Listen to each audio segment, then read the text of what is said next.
Bum, bada bum, bada ba ba ba ba ba ba ba ba ba ba ba ba ba ba ba bum, bada ba bum, bum, bada ba bum, bum, bada ba bum, and you get the point. Good morning, Vietnam, whatever. All right, I welcome think we just lost everybody half our to viewers. what's. All right, we're now. I'm introducing the show. Nick, shut up. Welcome everybody to episode 3 of Outside the Letterbox. My name is Paul Duda. Hey, it's Joe. Hey, it's Nick. Okay, I'm the only one who decides to use the last name, I guess. I'll cut that out later. Secret, Paul. No one can know my last name. Welcome to the show today. We're gonna kick off the show just by talking about some of the things that we've watched recently. So, who wants to go first? Nick does. Okay. So, the big thing I watched this week for the first time actually was Alfred Hitchcock's The Birds. Wait, was it the first time in forever? Yeah, it was very, very much the first time in forever. Awesome. I think I'd actually seen like a scene or two on TV years ago, but I barely remembered anything. So it was really interesting to watch it this time, and I really liked it. I think one thing that I took away from it, it's kind of reminded me of like Jaws or something like that, which is that like the quote unquote monsters, are not the most important thing in the movie. It's really about the people, and even like the bird attacks themselves don't even start until I want to say a half hour into the movie. Really creepy, really suspenseful. Even though like there's certain moments where like technologically you can look at it and be like, oh, that's really cheesy. Like there's a part where all these school children are running away, and you can clearly tell it's all been green screened and rotoscoped, and they're getting attacked with like puppets and whatever. It's still terrifying. I don't know what it is about just like those images of birds just covering an entire playground or whatever that's just really haunting. But yeah, that's what I watched. That's what I really dug that. So. Yeah. Well, it's funny also because for the most part in that movie, I mean, like there are parts where they actually like tied birds at the back of like kids' heads and stuff like that. Yeah. So just that like, even if it's cheap, it's really morbid. Yeah. My memory of watching that movie was Halloween night, like when I was in 7th grade. I had some buddies over, and actually, it's funny because of what you're going to talk about, Joe. My mom wouldn't let us watch Night of the Living Dead.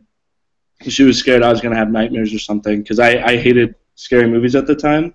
So we watched The Birds, and that was terrifying to me. Like, there's a scene I remember where they're in like the house or whatever. And she's trying to get the kids out or something. I don't remember specifically, but that just scared the crap out of me. But they're making a remake. Yeah. I did hear that, yeah. That's been going on for a while because it's Michael Bay's horror company. And like 10 years ago, I think like Naomi Watts was supposed to be in it or something. But I don't think that's happening anymore. I can't wait to see The Birds that's all like orange and blue and grungy. That's exactly what I want from The Birds remake. The Birds remake should star Rooney Mara as a Native American. But can't you guys just see it like with the explosions in the background as they blow up? They have to blow up the town with all the birds in it. With a nuclear bomb. That's Michael Bay's The Birds. Birds. Okay, sweet. What else? Anything else, Nick? I was going to say, I don't know if you guys remember this, but like the scariest part for me is it's a very quick glimpse. It's when I think it's it's not Tippi Hedren. It's the male lead's mother goes into the house of a neighbor. And she walks into the room and then finds him in the corner, like all bloody, and his eyes have been poked out by the birds. And just really quickly, it zooms in, or it doesn't zoom in. It jumps in again, and then jumps really quickly to his face. That I think was the most. Mm-hmm. Yeah. That's the shot I remember from watching the movie as a kid. Actually, that one just kind of terrified me. And then the thing is that as when I was a kid, I wouldn't just watch movies. I'd watch movies, and then I'd watch like all the behind the scenes features. And so I found out. Made that scene, I'm like, oh, well, that's interesting.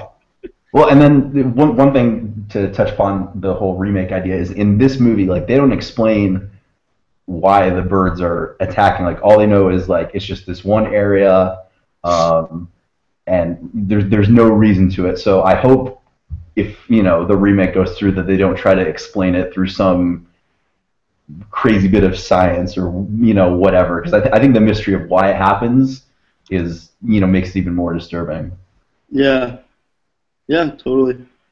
That's the one. I remember that shot that you're talking about, but I always remember thinking that it looked like the guy just had black makeup over his eyes. Oh yeah. Yeah. And his eyes. I think it looks a little more convincing than that if you go back and watch it. Yeah.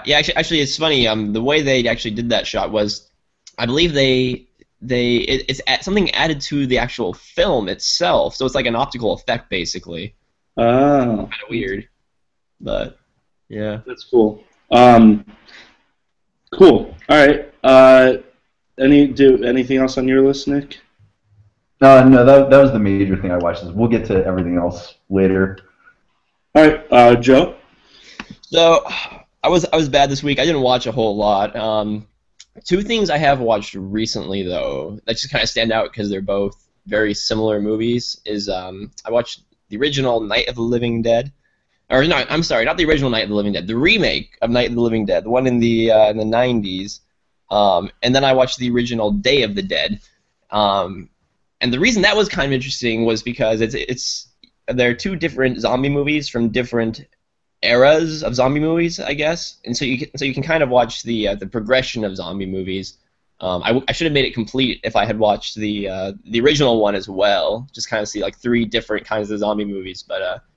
Yeah, it was really interesting because I hadn't seen the remake of Night of the Living Dead for a long time, and I remember it being really, really good. And watching it again this time, I thought, oh yeah, it actually is a really good movie. I feel like zombie movies kind of went through a phase when they were focused on upping the gore a lot, and Day of the Dead really feels a lot like that because that one was made, I think, in the I think that one was made in the 80s. I don't know off the top of my head. But in Day of the Dead, if you compare it to the original Night of the Living Dead, it's certainly like it has that kind of 80s gore effects that you find in movies like The Fly and John Carpenter's The Thing, just applied to zombie movies. And it's really quite gruesome. It's not a very frightening movie. Like there's one jump scare at the beginning that's kind of weird and psychological, where you see zombie hands coming out of the wall or whatever. But the rest of the movie is just it feels kind of like a comedy. Like all these characters are so over the top and crazy that you just want to laugh at them. I mean, like you have this the army guy character who's kind of taking over everything and militarizing everything. You have the scientist who's trying to teach zombies how to write and how to shoot guns and stuff. Yeah, that's a great idea. Let's give a zombie a gun and teach it how to use it. But it was more interesting because it kind of it's the first movie that I can think of that really looked at zombies as more than just reanimated dead people and you have to run away from these monsters. It looked at them as the potential for curing them. Which is something that you see nowadays, I think, more in zombie movies. I know that in Walking Dead, at least, earlier in some of them, they talked about, is there any way that we can cure them? There's like a whole plot line that went on, I think, in the first season. It's been a while since I've seen the first season. But back in the 80s, it was just kind of like, oh, they're monsters, let's kill them all. And then they went through a weird phase when they tried, evolving zombies, and then the remake of Night of the Living Dead kind of goes back to that slow boiler that the first one was. The first one's kind of a really slow movie. It's more of a suspense movie actually, and the remake kind of goes back to that. But again, obviously better gore effects, so it's more violent than the original one was. But yeah, it's just kind of interesting watching the progression of zombie films. What's the big difference between the original Night of the Living Dead and the remake? Because I'm a huge fan of the original Night of the Living Dead.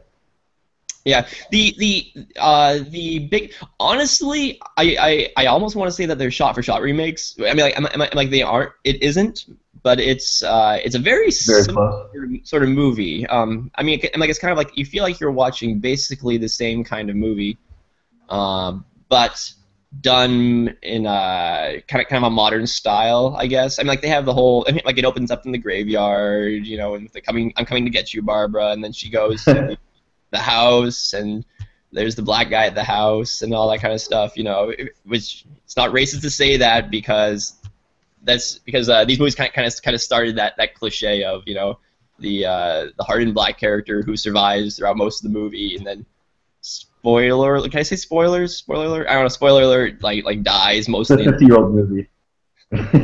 So, interesting thing about the remake though was that it was directed by what was the guy's name?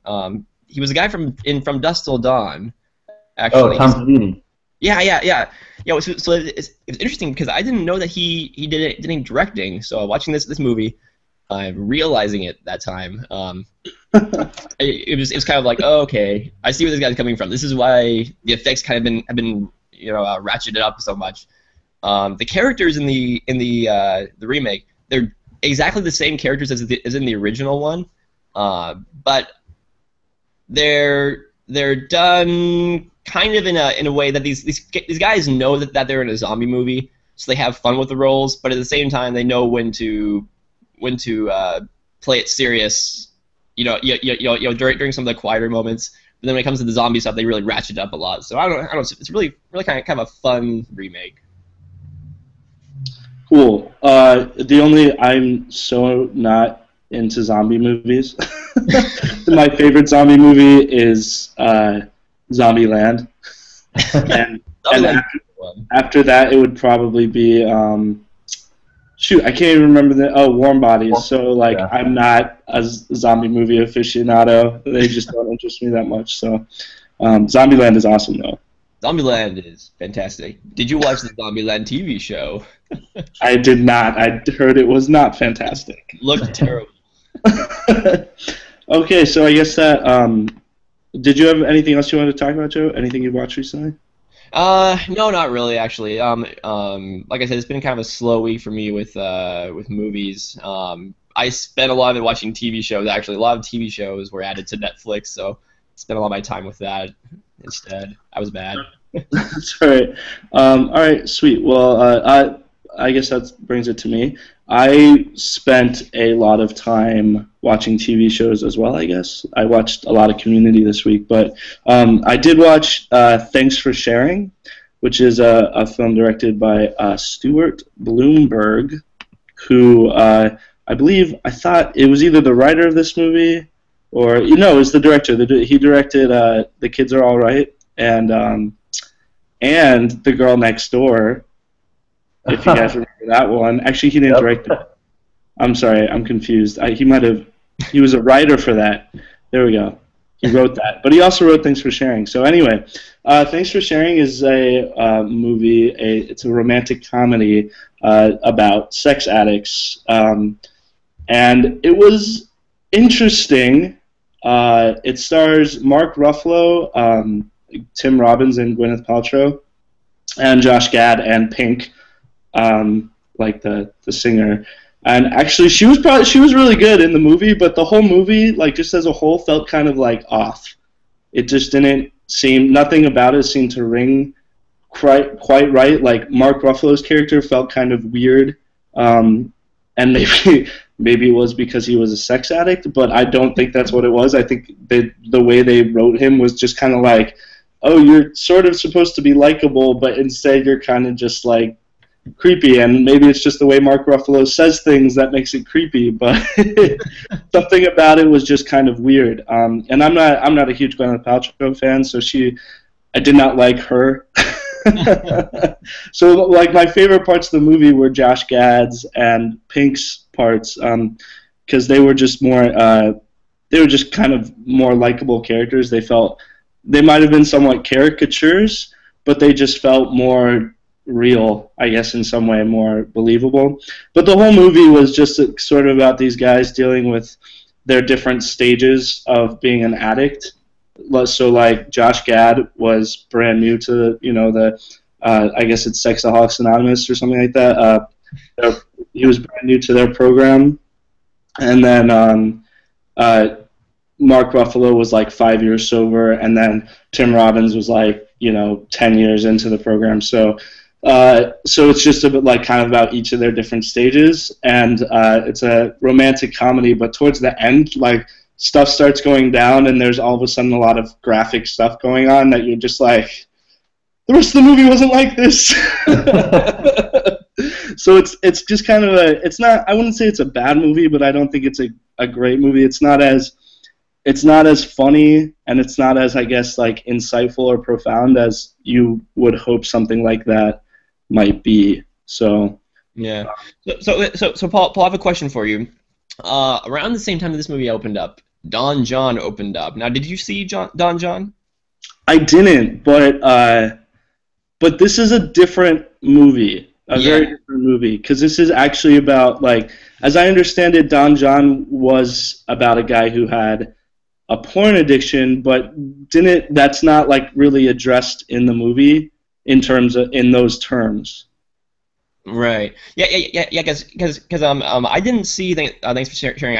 Thanks for sharing. I did see Don John when it first came out. I just remember kind of seeing trailers for both those movies at the same time, and I'm like, what is it with all this like sex and porn addiction movies coming out all of a sudden?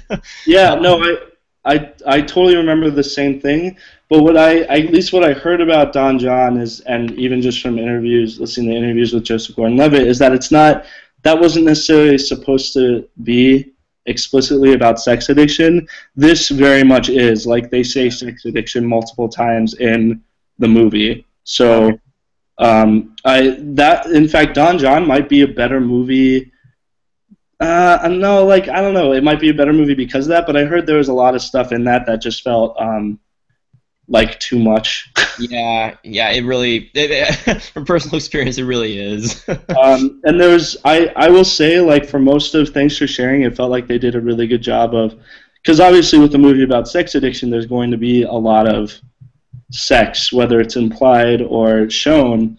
And for most of Thanks for Sharing, it was like, implied, and they, it felt like they turned the camera away when they needed to, or had the proper angle when they needed to. But then like I said, at the end, all of a sudden this stuff starts going down, and it starts getting really graphic, and it's like, I was not prepared for this. Yeah. So it's just, it felt like a very big shift in, I guess, sort of style in the movie. Yeah. But yeah, so I can't speak to Don John, but maybe I'll see it and be able to compare them or something. That might be a good future topic, is talking about movies that need to hold back on showing content. Yeah, whether it's sex or violence or whatever, because there's plenty. Yeah. I mean, my favorite violence example is like the Rob Zombie Halloween movies, where the old ones felt like, oh, these are okay, like they have violence, but like you see almost like the right amount to get the point across. The Rob Zombie ones are like, let's just watch this as long as it takes to make you feel as uncomfortable as you possibly can be. Yeah, it's funny. It's funny that we're talking about this actually right after I was talking about zombie movies, because those are quite graphic, but they don't bother me as much just because I know they are zombie movies. They're kind of goofy. Yeah, they tend to be more campy. Yeah, yeah, exactly. And I think the difference between a zombie movie and like Rob Zombie, like a zombie movie, is like science fiction or fantasy or whatever. And Rob Zombie's Halloween movies try to be like as gritty and realistic as possible, which just makes it like it's really like white trash violence, like really uncomfortable, you know. Yeah. Yeah, so that's what I watched. So that was Thanks for Sharing. And then what I also watched just last night, I saw the Veronica Mars movie in theaters, which, as I feel like everybody, at least who pays attention to film news, knows, but I feel like almost everybody anyway does, was kickstarted last year with over 9,000 contributors for like a total of something like $9 million. Was it $5 million? But anyway, that was a That was whatever they made on Kickstarter was a supplementary amount to backers that they already had, and if the Kickstarter wasn't successful, then they would have lost the investments or whatever and wouldn't have been able to make the movie. But the Kickstarter was more than successful, so they were able to make it's somewhat of a revival movie of the popular, or I guess it wasn't that popular, but cult hit show Veronica Mars from, I think it was like 2004 to 2006 or 7. And I had watched, since I heard about this Kickstarter, I started watching the show, and I gotta say, like, while it's a totally like a teen sort of CW type show with all the melodrama and relationships, it's also very interesting in its like mystery aspect. So basically, if you guys don't know, Veronica Mars is like a teenage private investigator. And it's because her dad owns a private investigation company, and she works there for him, but she does it for all her friends too, and they pay her to, investigate these different like crimes or wrongdoings at school.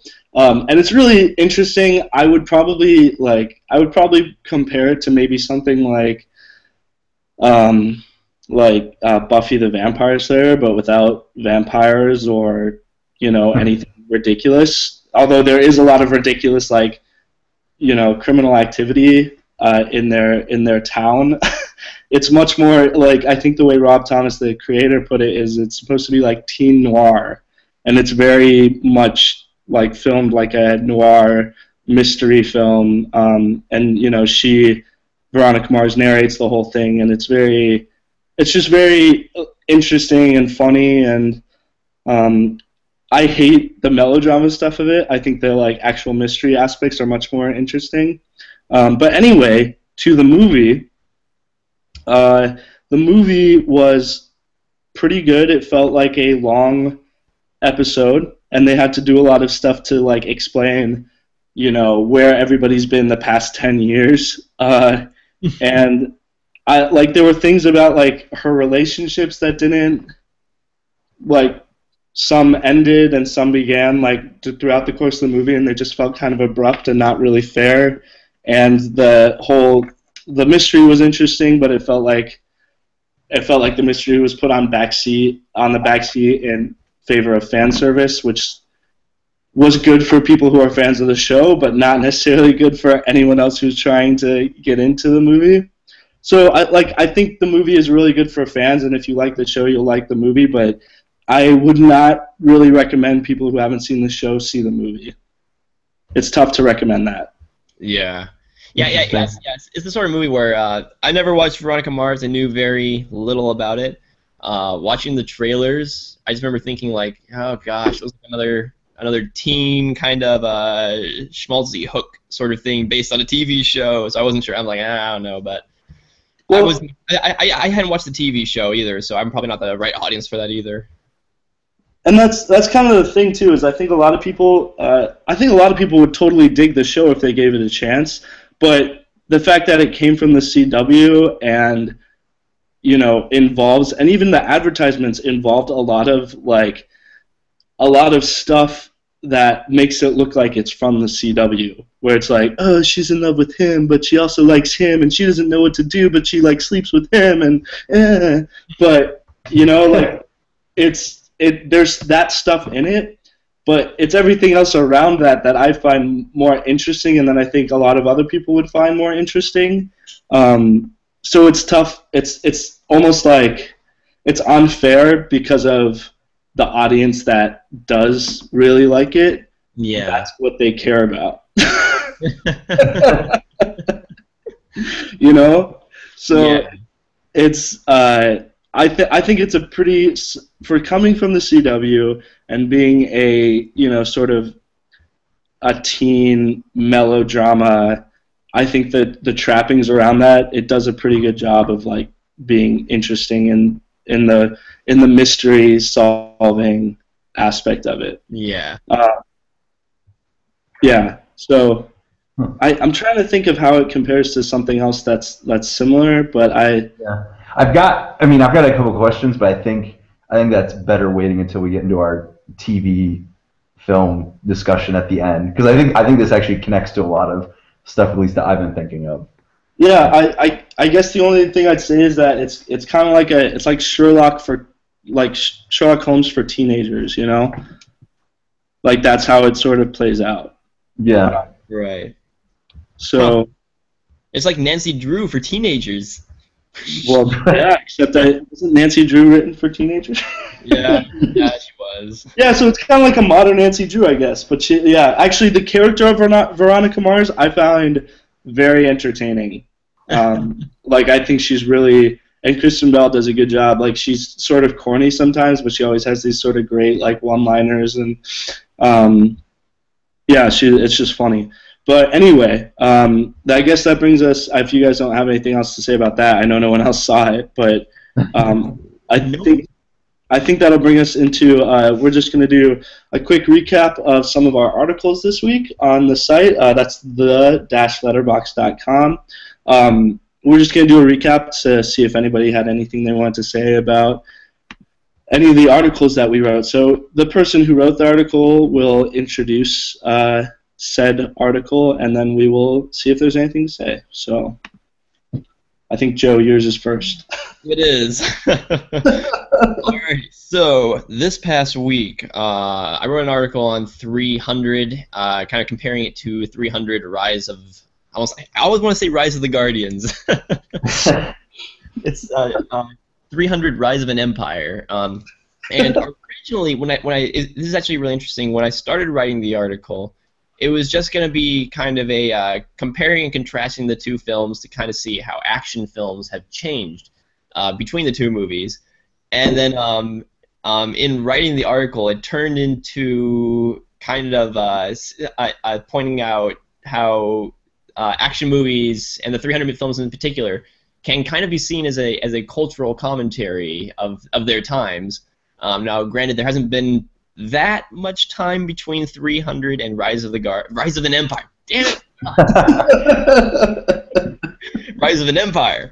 But I'm like, it's been like 7, 8 years, I think. So it's almost been a decade. And it's kind of like, I remember when the first 300 came out. I was in high school. It was kind of the big thing the week it came out. You know, and like the week or so after that. But I really feel like it's really interesting to look at films from kind of a social perspective and seeing how people react to them. Because I really think what a film is and what it has to say is reflective of how people see things in the time that it's released. And I think that the way people react to movies also depends on what's going on around them also. And so it's kind of like, I wouldn't say that Rise of an Empire is in any way a deep movie or even a terribly interesting movie. To be perfectly honest, I didn't care for the movie a whole lot. It was kind of fun, but that's it. Not really a whole lot there. And I realized looking at my article, it may look like I'm reading too much into it, but I feel like the film it's not necessarily, it doesn't necessarily know what it's doing as far as whether or not it is kind of a commentary on what people want to hear today. Because I kind of feel like the message of the first 300 was about kind of getting up, fighting for a cause that you believe in, despite the fact that you know you're going to lose because you know that it's right. Whereas I feel like the new one has more of a focus on, we need to bring everybody together and we can't be at odds with each other, and Sparta is kind of seen as being real jerks because they don't want to, come together with the full group, even though they're what they're really doing is kind of standing up for what they believe in there. And so it's kind of like they're the two very different movies with different stories. Neither one of them are as interesting as I think my article makes them point out to be, but I think that they're very almost on a subconscious level. I mean, it's kind of like the guys writing it might have thought, oh, we're just writing an action movie. Okay, it's going to be awesome with slow motion and blood flying everywhere and all that kind of stuff. But I think that whether they know it or not, they are reflective of what people want to see today. And what I mean, like for instance, there was a point to kind of slow motion, the blood first one. Whereas in this new one, there isn't really, because they just kind of throw it in there because it's a 300 movie. And whether or not they knew they were doing that, I think they were. So it's, I don't know, it's just kind of interesting to look at it from that point. Well, I definitely don't think. I think Zack Snyder, for sure, with the first one, was doing something more than just making an action movie. Yeah. Just hearing him talk about his films, I'm not a huge Zack Snyder fan. I don't like too many of his movies, but when you hear him talk about his movies, he definitely, I think, has like an idea thematically of what he's going for. Right. So it's maybe not so much with this one, but definitely with the first one. That actually, there's a comment somewhere about our article where somebody mentioned, they were like, or maybe it's just an action movie just meant for entertainment, and you're just supposed to watch it and be entertained. And are you not entertained? Exactly. Wrong movie, Nick. Yeah. But I just thought that was interesting because it's like, okay, there are movies, and I think the 300 series is one of them, where you are supposed to just be more entertained than anything else. But I think any movie where you're just supposed to be entertained, where that's the only purpose, and there isn't a point to the movie, I think makes it not a very good movie. Yeah. Well, that's the interesting thing about that comment also, because to be perfectly honest, I think the movie was just made to be, pure entertainment. I don't think there's really a whole lot there. That doesn't mean that there isn't something there, Yeah, exactly. Again, whether or not the filmmakers intended it, they're filmmakers of our time, and even like stupid action films with absolutely no point whatsoever are in some way impacted by the other movies around them and what's going on around them outside of the films as well. Right, they're still saying something whether they're trying to or not. Exactly. So, yeah, that's really interesting to me, at least. Yeah, totally. Nick, did you have anything to say on Joe's article? No, I'm good. Okay. Okay. Then this episode. I posted. Well, Nick shared it with me, but then I posted a video of it's just a sort of narration by Derek Cianfrance, who directed Blue Valentine and The Place Beyond the Pines, and it's this narration of him talking about how he makes his movies and everything. And the main reason I just wanted to bring that one up is because I think I said that we're all big fans of Derek Cianfrance. I don't even know if I'm saying his name right, but we are big fans of his, I think.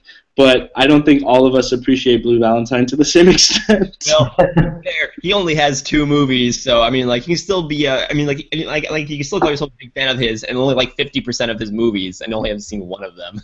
That's true. I just think Blue Valentine, I would not recommend, unless I knew you and knew quite a bit about you, I would not recommend seeing Blue Valentine. Blue Valentine is not a movie that everybody should see.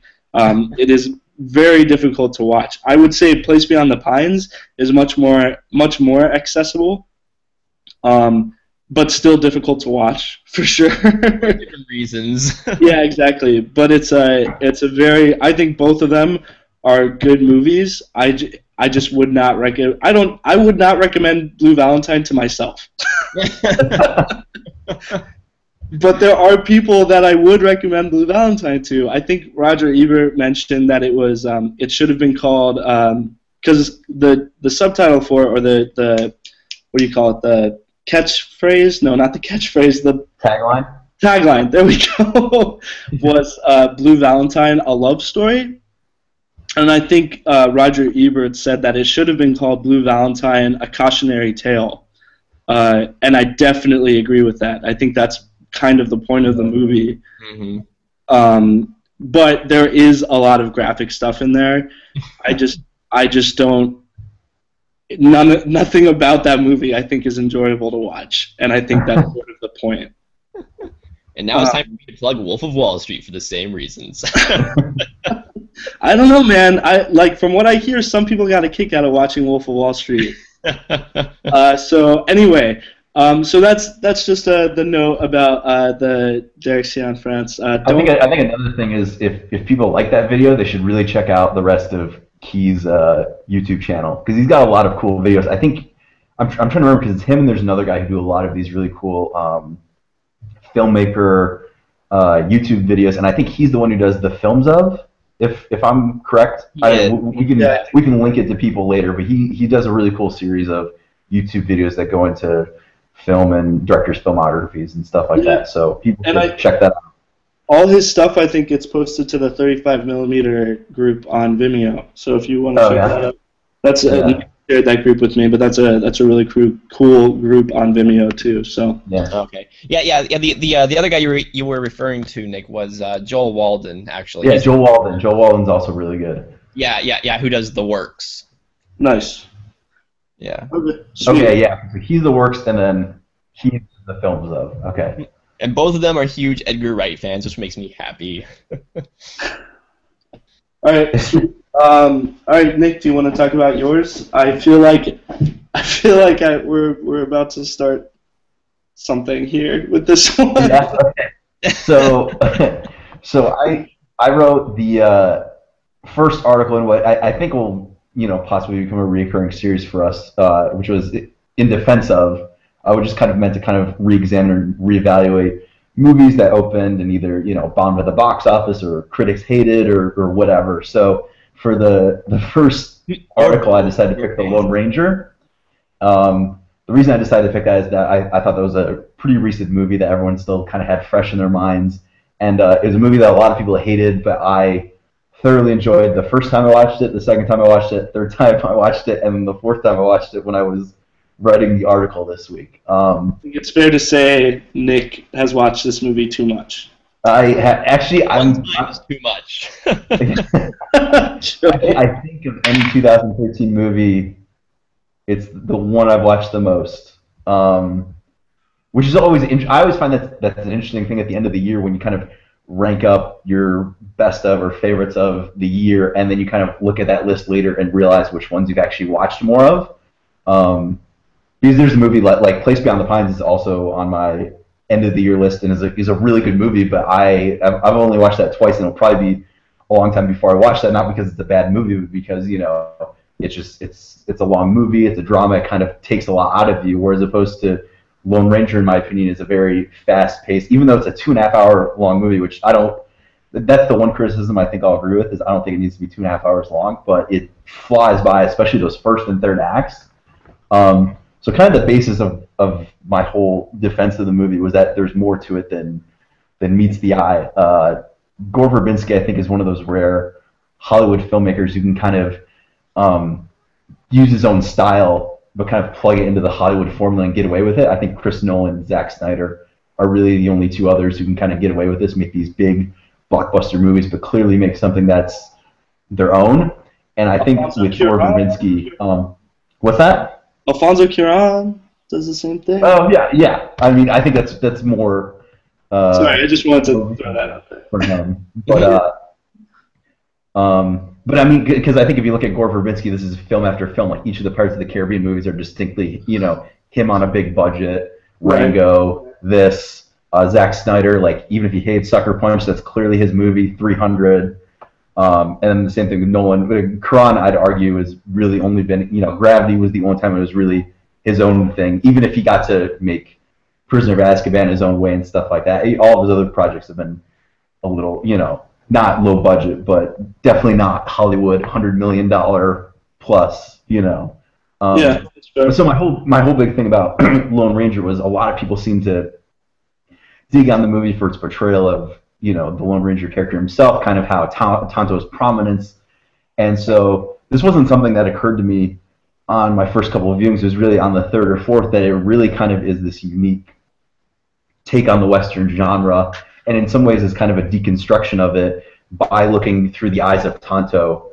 It kind of gives us a different perspective to kind of tear down the image not only of our hero, the Lone Ranger, but kind of the ideas of the West and kind of all the character tropes and stuff. So I thought that was a very interesting take on the movie. I thought it was very unique, and so something that like originally I didn't see the purpose of the bookends, Tonto narrating the movie, and like if I had been given that movie, that would have been one of the first things I cut out of the movie. But now after watching it again, I'm thinking that's really integral to kind of the movie's thesis which is kind of about legends and myths and how they come about, what their purpose is, and yeah, so that was kind of my big takeaway from this whole reevaluating of the Lone Ranger. I'm sure you guys have way more either for or against this to say than I do, so I'll let you guys have at it. I'm just gonna say before Joe starts, because I did not. I think The Lone Ranger was like an okay movie. I don't really understand why it got so much hate, because there's other movies that I think are way worse that did just fine at the box office. For some reason, G.I. Joe Retaliation, or whatever that was called, comes to mind. That was absolutely terrible, and that was not as big of a flop as The Lone Ranger. But all I have to say is I like Nick's analysis of it. I do not like that it is 2.5 hours long. It is way too long, and I completely disagree about any of it flying by fast, because I can't believe that you've watched it 4 times just because it's so long, and I seriously start to wonder if you can get Stockholm Syndrome from a movie, Nick, because I think that might be what's happening. But I was sort of indifferent about it. I think it was okay, but that's all I really have to say about it. I did like your analysis of it. That all made sense to me, especially like sort of knowing how, like, seeing Gore Verbinski films and being somewhat of a fan of them myself. Like I totally see how that could work. But then again, I don't think either of us were fans of the classic TV show. Mm-hmm. No, I wasn't a big Lone Ranger fan growing up. Not like I didn't have anything against him. It's just he wasn't kind of my viewing spectrum. Yeah, you know? I didn't have anything against him either. I just didn't really watch much of it. I had seen a couple, maybe like episodes, but I think that might be why Joe feels a little more strongly. So I'm going to pass it over to Joe now. I'd agree with that. Paul, do you know why G.I. Joe Retaliation did so much better than Lone Ranger? Was because G.I. Joe had fun, likable heroes who wanted to do the right thing and went and kicked a lot of ass, and it was a lot of fun to watch, and it was cheesy and terrible and wonderful. Well, hold on. If you're saying that Lone Ranger didn't have characters who didn't want to do the right thing, that's they did for the most part. They were just all slime balls, also. No, like that was actually something that was really interesting to me, is that they didn't make the Lone Ranger character himself so like, I stand for justice. I mean, he was kind of like that, but they made it more like, it was more complex for him. He wasn't sure how to go about like fulfilling that ideal that he was trying to stand for.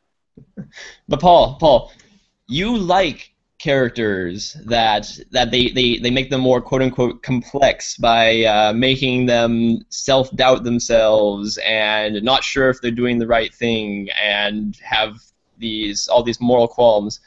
I personally really like. I think that works a lot of the times. I think it works great for Chris Nolan's Batman films. I think what's his name? Shoot, I can't remember that actor's name. I'm going to disagree with you before you even state your opinion, Joe. Christian Bale?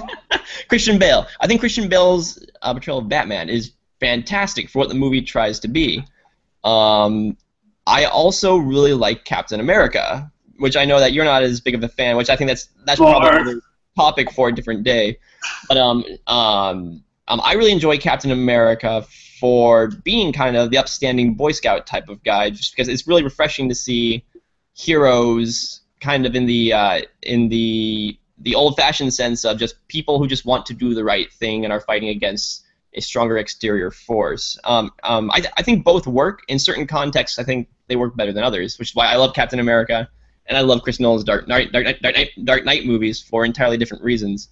My main issue with the Lone Ranger, I think, and Nick does bring up some really good points. Actually, Nick, honestly, after I read your article, I could understand why someone would like it. It didn't help me like it anymore, but it certainly sheds some light on the matter.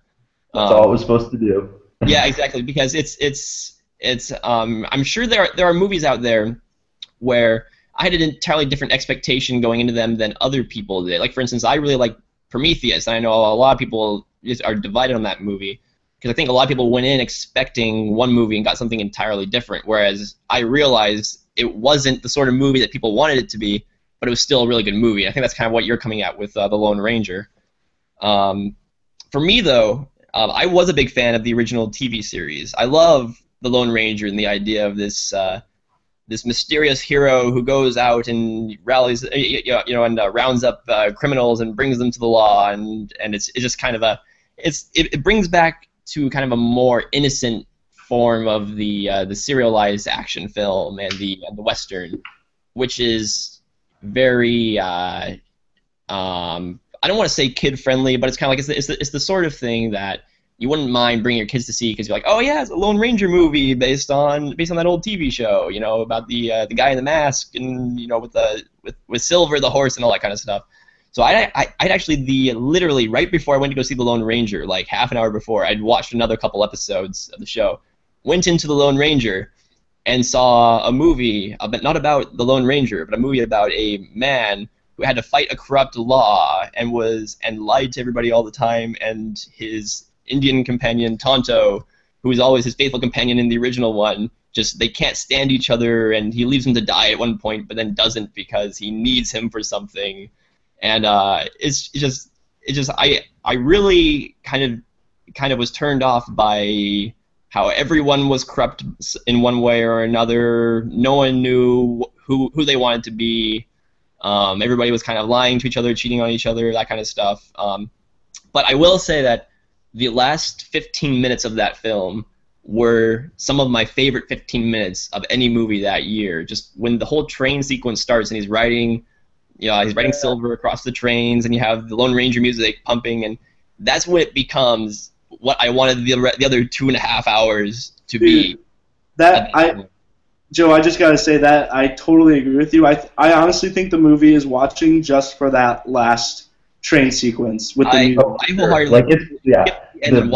The first and last train sequence are I can't think of other those are probably the top 2 action sequences that were in movies last year. I mean, there's very few things that get to kind of that level. Maybe the barrel scene in The Hobbit, or the rescue scene in Iron Man 3 when they're falling from the plane. But otherwise, that's a good action sequence. That train sequence, honestly, that was some of the most fun I've ever had in a movie last year, was that whole train sequence from The Lone Ranger. That was just total bliss. I just wish it had come 2 hours sooner. Yeah, that's it. That movie should have been at most 2 hours. Yeah. At most, and probably could have been an hour and 45 minutes. Easily. First, let me address Joe's point, and then I'll address your point, Paul. So, at least by your description of it, you're making it sound like it's a dark, angsty take on the Lone Ranger, when I don't think it is at all, because the Lone Ranger, in the beginning of the movie and the end of the movie, is still the most innocent and upright character in the movie. Even if he's maybe too much of a stickler for the law, in the beginning, he is not a dark character like it sounds like you're. Right, yeah. I agree that maybe he's a little more complicated because he has to deal with the idea that the institution that he's kind of, been raised on and stood for his entire life isn't what it's cracked up to be. But I don't know. I think that's kind of, I don't know if it's just the way you're describing it or whatever, but it kind of comes off as a little bit misleading. When I think, in fact, he's not, he's not this dark Batman character. In fact, I would say he's probably the closest hero to a Captain America that we've had on screen, in the past couple of years. No, yeah. I see that. Yeah. The film as a whole, it's not like it's not like a Dark Crystal Nolan movie. It is very much a kind of a slapstick movie. It's just there's stuff in there which obviously everybody talks about the heart eating scene, that kind of stuff, which I do feel that doesn't really have a place in the movie, but it's Gore Verbinski weirdness. You kind of expect that kind of stuff. Yeah. For me, it's just kind of it's honestly, and Paul, I know you're gonna hate hearing this, but I like, every once in a while, I like having kind of a cookie cutter, a cut and paste, just kind of a nice guy hero who wants to do the right thing. And the Lone Ranger, for the most part, he is that in the movie. Joe, I agree with you that that's nice sometimes, as long as, for me, at least, as long as some of the people around him aren't that way. That's my biggest problem with Captain America, is that there is way too the lines between good and bad are way too clear in the first Captain America. That there's like no complaint. Nobody around him wants to do anything that is not Captain America-esque, and that is so aggravating to me because that's just not how life is at all. So anyway, go ahead. We need to talk about Captain America in some other episode. We got to put that on the shelf. There's a lot more. When Winter Soldier comes out, we can do that. Yeah. But yeah. I mean, like I do agree. In the movie, the Lone Ranger is the most kind of innocent, law-abiding guy in there. I just felt like he spent too much time thinking, brooding about, oh no, what has happened to the law? Who am I? What do I need to be? Oh no, this Indian guy is making fun of me all the time.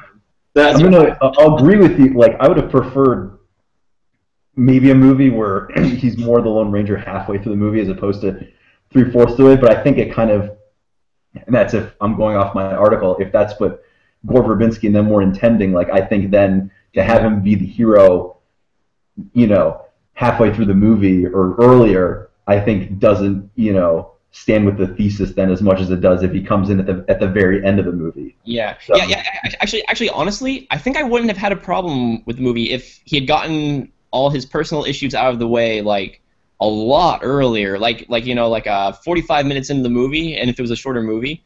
I probably actually would have loved the movie if he had been doing more just kind of a Lone Ranger stuff. If he had self-doubted himself and gotten that all out of the way and sorted out who he was and became friends with Tonto a lot sooner, that would have been a great movie. Yeah, there was a lot more, and there was a lot about Tonto in the movie. You know, which is another one of my issues, but I don't want to. I didn't want to go on forever, but yeah. Yeah. I'll address the length thing too, which is something that I agree with a lot of people. It's 2.5 hours long, and like you said, Paul, it doesn't need to be that length. I think it could be easily 2 hours, and I think a huge problem with that is it's in the middle of the movie. The middle of the movie is kind of where things come to a slowdown, and I think a huge issue behind that is that they decided to split the bad guys into two different factions, and for the longest time they don't acknowledge that they're connected. And spoiler alert, there's a third act villain reveal, but it's not really that revealing because you kind of suspect it from the moment he steps on screen. So I feel like and maybe that could feed into Joe's idea if the plot, if he had gotten all that out of the way, because the third act reveal is kind of the biggest thing of like, oh, the law's corrupt and whatever. So if they had gotten that out of the way earlier on in the movie and kind of been like, this is our bad guy group, I think that could have moved the movie at a faster pace, because as it is, there are two different goals going on simultaneously in the middle of the movie, and it's not until the third act that they kind of come together. There's some movies that could work, but I think for this, it's a real detriment. Also, as much as I love Helena Bonham Carter, she really doesn't add a lot to the movie. I forgot she was in the movie, actually. I thought her parts were great. Like, her scenes were great, but yeah, she doesn't. Yeah, it just doesn't add anything to the movie. So you could have easily cut that and then just had a scene where you have to film the slight plot gaps that her scenes kind of provide, and you would have been fine. So that's the one big criticism I agree with. So yeah. Okay. Joe, do you have anything to say in response to that? Nope. No, I think we more or less covered it. I mean, obviously we could go on for hours on end, but there's really no need to at this point. Yeah. So okay, cool. So that was the Lone Ranger. Now the last article we sort of had this week was just about a bit of film news a bit of controversial film news that Rooney Mara was cast as Tiger Lily in Joe Wright's adaptation or prequel of Peter Pan. It's called Pan, but it's a prequel to Peter Pan. And it's being produced by Warner Brothers. And obviously this is somewhat controversial news because Rooney Mara is white and Tiger Lily is traditionally portrayed as Native American. I say traditionally, but that's not even really true. Like, so many white actresses have played Tiger Lily in the stage play. And I don't know if that's good or bad, but the article that I wrote sort of just points out that first of all, I think Tiger Lily is not she's somewhat of, I think, a stereotypical Native American character anyway. I think a lot of Native Americans are probably more upset at the idea of just another Peter Pan movie being made rather than the fact that a white girl is going to play a stereotype of them. What make the red man red? Exactly. That's I mentioned that's the Disney adaptation, which is pretty offensive. And it's just kind of a messy situation to be in, to want to make a movie with that kind of story, with those sort of stereotypes in it, and having to cast a role like that. And in the article I just said that, my hope is that Rooney Mara was just the best fit character-wise for the role. Sorry, there's something in the background making a lot of noise. But that she, that she was just the best fit character-wise for the story, and that she just beat out the other actresses, who apparently Lupita Nyong'o was, considered for the role. So that's pretty different for Tiger Lily to go either with and I'm going to say Rooney Mara is very white, she's pretty white, she's pretty pale, to Lupita Nyong'o, who is very black. So that's pretty diverse of a casting list anyway. So it just makes me think that Rooney Mara fit the character better. Mm-hmm. So then my other note to that was that the story might be very different. This is an origin story of Peter Pan, and we don't know anything really about the script. It was a blacklist script, and my thought was that maybe Tiger Lily has a similar origin as Peter Pan. And maybe that's what Joe Wright is going to do with the character, and make her like a lost girl almost, who's adopted by the Native American family. So there's a lot of stuff going on there that I don't think it's fair to be upset about the movie being made, or that casting choice being made, without knowing anything about the movie. If we get to the movie and she is in, I guess you would call it Native American face, then I could see people being upset. I think that's kind of that's stupid. Somebody else could have played that role, which I think is another issue with the Lone Ranger. Hey, just put a bird on her head, dude. She'll be fine. Put a bird on it. Yeah, exactly. Put a bird on it. But that's just sort of the issue there, and I'm really excited to see Joe Wright direct a big budget action adventure movie. And I'm going to keep being excited until I see something that tells me not to be. So. Yeah. Well, what's funny also, because this isn't the first time that we've seen something like this come up. Obviously you mentioned the Lone Ranger, but I think even go back, if you want to go further back to classic westerns. If you remember Natalie Wood back in the Searchers, she didn't play no, wait, it's not Natalie Wood in the Searchers that I'm thinking about. Yeah, because she gets captured by she is white. There is some movie that I'm thinking about. It's it's Black Narcissus that I'm thinking about.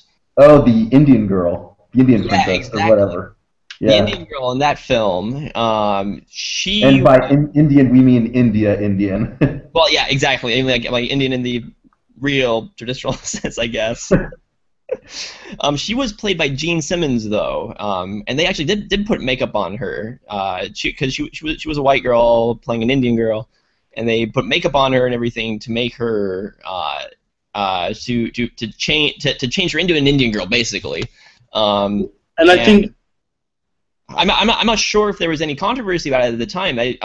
Obviously I wasn't around in 1947, but I think that sort of thing was more common back then. You even have in. Joe, that's part of the issue now. Is that those offenses in the past, they were acceptable back then because people didn't really have a voice to be like, hey, we have a problem with this. Why don't you cast somebody who actually is Indian? And that's part of the problem now, is that it seems to be continuing. I brought up The Last Airbender in mine, where the source material, they are clearly all of Asian descent, some sort of Asian descent, and then they cast a bunch of white people, and Dev Patel and that's it. You know, which are like those races are very off from what they're supposed to be in the source material, and for no good reason. Those, other than Dev Patel, those actors were not good. Like, they were not good actors, and they did not deserve those roles any more than I think any other person of any other race deserved, you know? Yeah. So I think that's the problem, is that people see this continuing, but I still don't think it's fair because we don't know what the story's going to be. Right, yeah. So I know what you're saying, like it happened a lot back then, but it doesn't make it okay. It's just like, well, it already happened. We can't go back and change it. Yeah, exactly. So, okay. Nick, did anything else? Anything else? No, I think you summed up everything. I think we just have to wait, and hopefully she's just the best person for the part, or whatever, So I'm really interested to see when we get like a trailer or something like that, just to see how it's gonna like look, or what the kind of, even though we know what kind of the general plot synopsis is, kind of like what the actual focus of the movie is. I think it'll be really interesting. Yeah. I think the bigger issue we should address is why is Robert Downey Jr. so racist in Tropic Thunder? Or Bing Crosby, Holiday Inn. Did you see that Abraham Lincoln song? Oh my gosh. Wait, I'm pretty sure Bing Crosby may have actually been racist, so I don't know if we want to go into that. But his voice is so sexy. He gets away with it. All right, so anyway, that brings us into our last sort of highlighted topic, which I'm going to let Nick introduce because he sort of came up with it. So, if you want to introduce it's kind of a broad thing, especially in the context of Veronica Mars coming out. I think that was actually a nice way to tie this all together. Is a lot of people today think we're in a kind of a golden age of television, what with like Breaking Bad, Game of Thrones, True Detective. And at the same time, we're seeing kind of a revival in old TV shows. So like Arrested Development came back last year. Veronica Mars just came back as a movie. And so I think, before it used to be movies were kind of on the top level, and TV was kind of, a lower, was on a lower rung. But now it seems like, as movies are either more, all blockbusters or all really low budget independent movies, kind of the mid-range budget movies seem to be turning into TV shows, and so it's interesting to see, what could have possibly been a movie, something like Boardwalk Empire gets turned into a TV show, and something that used to be a TV show, Veronica Mars, gets turned into a movie now. And so I think, like I said, it's kind of a broad topic, but I think there's a lot of interesting things that we can talk about in there. Yeah. Well, I know in a way it's kind of interesting too, because I think a lot of movies today, I mean, like it's kind of like you get movies being released, and before they're even in theaters, you have announcements of, oh yeah, so then here's when the sequel is going to come out. We don't have a story or anything for it. We just know we want to milk it for how much it's worth, and we're going to release another one, a year from now. And I feel like it's become a lot more about drawing out a franchise for as long as you can, which is kind of what television started off as. It's kind of like, oh, okay, we're going to draw out this premise for as long as we can. We're not going to have the characters progress at all or anything like that, because we want the show to keep going for seasons and seasons. I feel like with movies it's kind of the same way now, where it's just become about how much money can we make out of this, and how long can we make this franchise go on, which is kind of different, I think, from how it originally. I mean, like originally it's kind of like movie. You make a movie, be one thing story, you put it in there.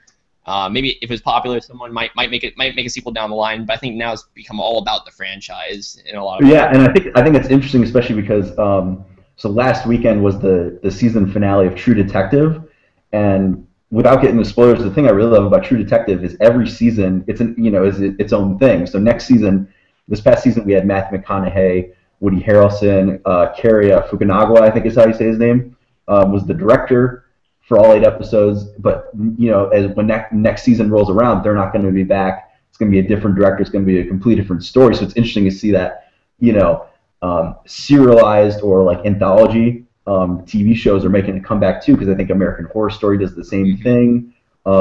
So there are a lot of like these limited, like their 24 is coming back in kind of a limited run. So it's interesting to see that television is now going for a more limited type of storytelling, as opposed to these films that keep franchising.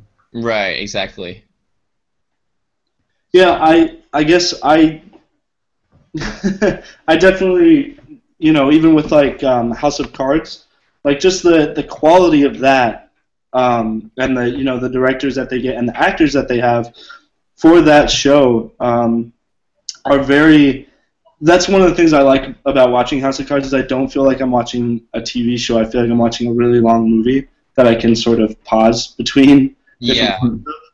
And it, it's very well done, very well made, but it's tough because I don't necessarily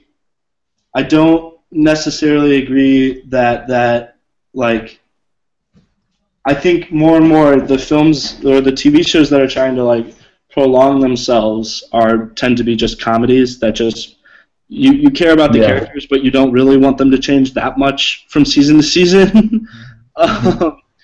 And the shows that the drama shows, the ones at least that I'm interested, all tend to be like 13 episode 1 hour shows. And I think that's an interesting distinction here. Is kind of it was kind of inspired by the article on Rope of Silicon that I read, which was is TV really now better than movies? And I think it's kind of, if we're judging television by House of Cards, Breaking Bad, Game of Thrones, one thing to notice is like all those are either cable or in the case of House of Cards, it's not even cable, it's Netflix. But those are all like very limited, exclusive TV shows. It's not stuff that's on CBS or NBC or ABC. And I think it's kind of the same thing as like holding the entire year in film to the standard of the Oscars, and looking at those 10 movies and being like, oh, this is a pretty good year because these 10 movies are really good. When in fact, I can think of a ton of movies from the past year that I didn't care for. Just as I'm sure if we think about it in terms of television, there were a lot of really bad TV shows too. Yeah. Yeah. Well, it's funny also because I think House of Cards I think it's going to be a big game changer for TV shows in a few different ways. One of them in that it really is film quality, honestly. And it's one of those shows that you feel like needs to have a definite ending. I know it's based on a mini series and a book that both of those had ends. They had conclusions. A show like Breaking Bad, you want to see it last as long as you can, but it has to be coming towards some sort of end, which of course it did last year with its sixth or fifth and a half season, however you want to look at it. But another way I think House of Cards is kind of changing the way we look at entertainment and TV in relation to film is that it was released on Netflix, which isn't too huge of a deal, except for if you watch the show, you can really tell that. Like for instance, there aren't breaks for commercials. Because it was on Netflix, each episode runs anywhere from between 45 minutes to, I think the longest one is like around 55 minutes long. So they have a little more flexibility in the runtime because they don't need to fit it into a certain slot. They just need to keep it under an hour, So it's almost like like even in a show like Breaking Bad, they have those bumpers for commercials, and you realize, okay, you're watching a TV show. Whereas House of Cards, like you said earlier, Paul, it feels like you're watching just an extended movie that you can pause and rewatch, keep watching over a longer period of time. Yeah. I'm wondering if that's going to be. I wonder if we're going to be seeing a lot more of a tendency for TV shows to be released online because of a show like House of Cards. I know Netflix has picked up quite a few shows since then as well. Like anything from their own original content, like Orange is the New Black, to stuff like Star Wars: The Clone Wars. I know they just picked up as well recently too. But they're also Marvel's making a ton of shows, or like 6 new shows specifically for Netflix. Exactly. Yeah. So I wonder if that's going to be a big indicator of where television is going to be heading, is a lot of this online content where I feel like the creators do have more flexibility in what they can do because they're not restricted to, you have to fit it within a certain time. Like you do have to fit it within a certain time, but there's more flexibility there. You don't have to put commercials in there. I just wonder if that's going to be a huge game changer for the television world. Yeah, totally. I think it will be. Maybe not to the extent that at least for a while, I think we're still going to have, the network channels and the network shows. But just the quality of the shows that we're getting, I think it's tough to say. Like I like movies, like good movies that are like House of Cards, or that are like I guess the movie that I can think of that's like House of Cards the most is probably Ides of March. The Ides of March, and I like that movie. Like that's a very enjoyable movie to me, and I like the fact that it doesn't continue outside of the movie. And I think Hollywood in general is sort of missing the idea that when people go to see a movie, they like seeing a completed story. They don't necessarily want to see a story that is like, go see the next one at a movie theater because they just paid $26 or whatever to see that movie. To see a complete story. That honestly, again, I hate to bring this up again, but that's one of the reasons I hate Captain America, the first one. Is because it's literally an advertisement for the Avengers, and I think you get all these movies these days that have they talk about middle chapter syndrome, and it's one thing if it's an adaptation of a book because I think you can understand that at least it has an end in sight, but when you have middle chapter syndrome for like the fourth movie in your series, then it's like I don't think people start to care anymore. Right. It's a problem that I think Pirates of the Caribbean 2 had. Yeah, I think that one. We know there were going to be 3, but then and it's something that I think the fourth Pirates of the Caribbean movie corrected in giving us a story that was like, here's the beginning, here's the end. There might be something after this. Like not you have to watch the next one to know what happened. Right. It's actually interesting because I think actually that it's interesting because TV shows like Breaking Bad, even The Walking Dead to some extent. I'm a big fan of The Walking Dead. Speaking of zombie stuff, but a show like, for instance, Breaking Bad or House of Cards, let's say, you feel like it's a story that they could have fit into a movie, with a beginning, middle, and end, but they do have the flexibility to draw it out longer because they have more time to tell the story. If House of Cards was a film, they'd have an hour and a half, 2 hours to tell the whole story. Whereas since it's a TV show, they're able to dwell on smaller things, and you don't mind because you know that it's a TV show. You know that there's more to focus on, and they're able to take pauses in individual episodes because each individual episode is kind of its own story while continuing on the full thing. Whereas you still know that there is still a beginning, middle, and end to a show like that. Yeah. Which is kind of honestly, it's kind of a problem I'm having with The Walking Dead right now because when that show started out, it was fantastic. I think like a lot of these shows, like Breaking Bad, it's like, okay, this is a new look at the zombie genre. It has really interesting characters in this world.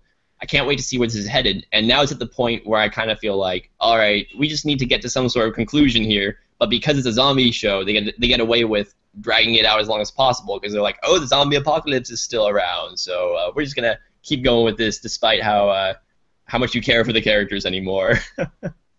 Right. Yeah, I definitely think it's an issue, and it makes me really appreciate shows like Nick was talking about that are anthologies where there's a clear like when the showrunner or whatever starts out, there's a clear end in sight and there's a clear point. Right. There's clear character arcs that they're aiming for, whereas shows like The Walking Dead or even, I think Mad Men does, but like shows like Mad Men, it can feel like it doesn't. Mm-hmm. When for the 5th time, Don Draper is now cheating again on his new wife, you're just like, this is either gonna come to a head or like you gotta stop. Like something's got to give, and it starts to become somewhat repetitive and annoying when it doesn't. Well, Walking Dead doesn't do that problem just by killing off characters when it gets to that point. But it's an issue that I think these shows that are becoming more like films are running into, is that they want to keep them going, but they have a clear lifespan. Exactly. So another topic that I think is interesting is the kind of resurgence of these old TV shows. So like last year, Arrested Development came back, and like this week we have Veronica Mars. and to me, like I didn't mind Arrested Development coming back because it was always talked about. I think it was the original case of like a TV show possibly coming back that people always talked about. And originally that was supposed to be a movie, and then they got the deal with Netflix, and now we don't know if after this fourth season whether there's going to be a movie or it's going to be another season or whatnot. But it kind of irks me the wrong way when I see all these old TV shows trying to come back, because it feels like to me it's like, no, you had your chance. I don't know. My problem with that is they didn't have their chance in the market that exists today. Yeah.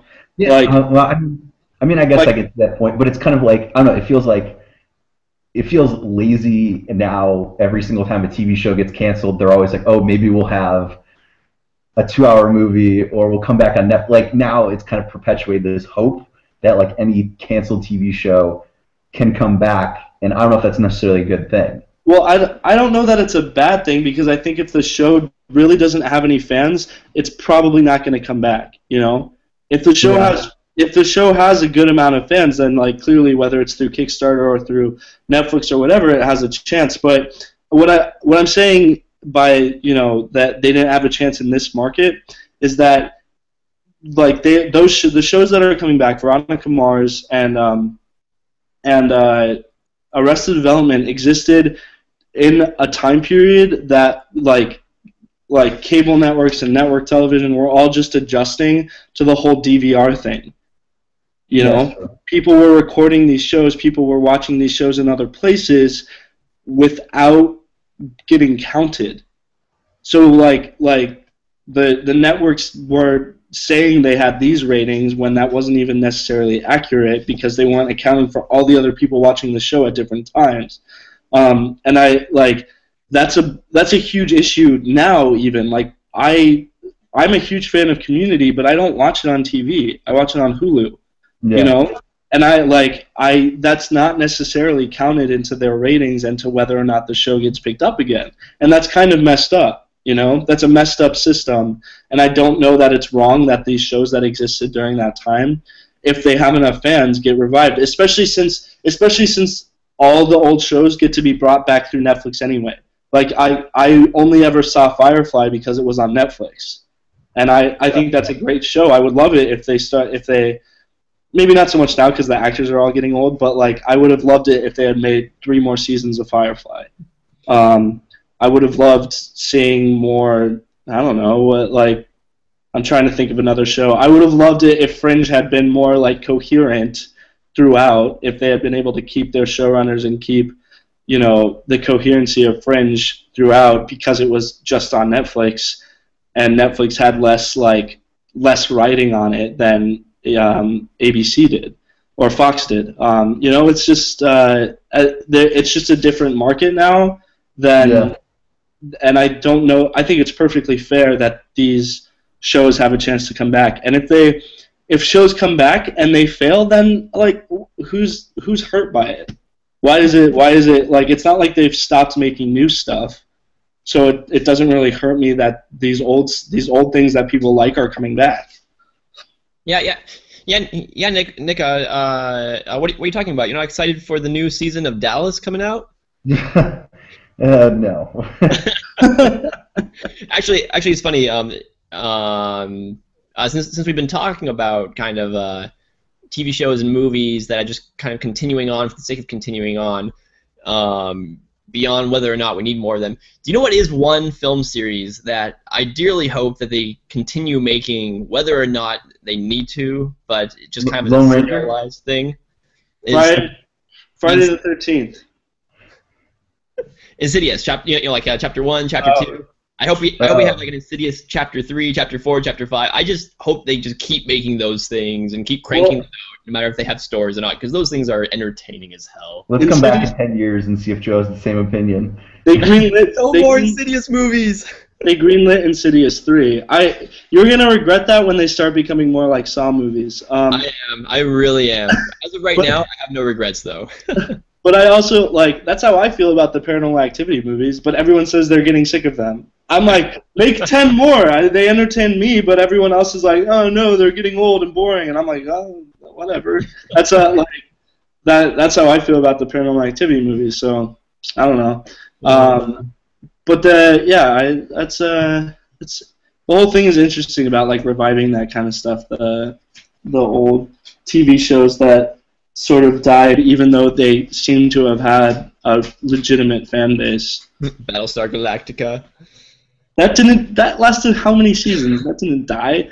Lasted like actually Battlestar Galactica did die. Actually, they never finished the story. They got canceled. What? No, they totally had like a last season that they were able to finish the story. The 70s. The what? The original Battlestar Galactica from the 70s. Battlestar Galactica, the TV show? Yeah. Yeah, the original one, the 70s TV show, the Battlestar Galactica. Oh, I didn't know there was a 70s TV show. I thought you were talking about. Oh no! But the new Battlestar Galactica series. It's a remake series. There was a series made in the 70s with Lauren Green. I did not know that. Yeah, he came out right after Star Wars. I thought. Oh, you're right. I thought there was like a. What was there? V. What? There was like a sci-fi show called V or something. Oh yeah. Yeah, there was. I think in the 80s or 90s. I don't know. Yeah, I didn't watch the original one. They remade that show too, and that flopped. That did. I remember that. I watched that new one. Wow. What happened to that? It got canceled. Sci-fi shows I feel like have a tough time on TV, on network TV. I'm surprised. I'm really surprised Fringe lasted as long as it did. I loved Fringe. Sort of. I still liked Fringe a lot, but the last couple of seasons got sort of all over the place. But anyway, so does anyone else? Do we have any other things we want to address on this? No, I think we're good. Yeah. Hey, Paul, I just took this Veronica Mars quiz and I got Piz. What does that mean? Dude, Piz is awesome. Actually, that's okay. That's her. It's like her love triangle is between Piz and Logan, and my vote goes to Piz. Like Weird. Logan is weird. Anyway, nobody cares. At least not on the three of us here.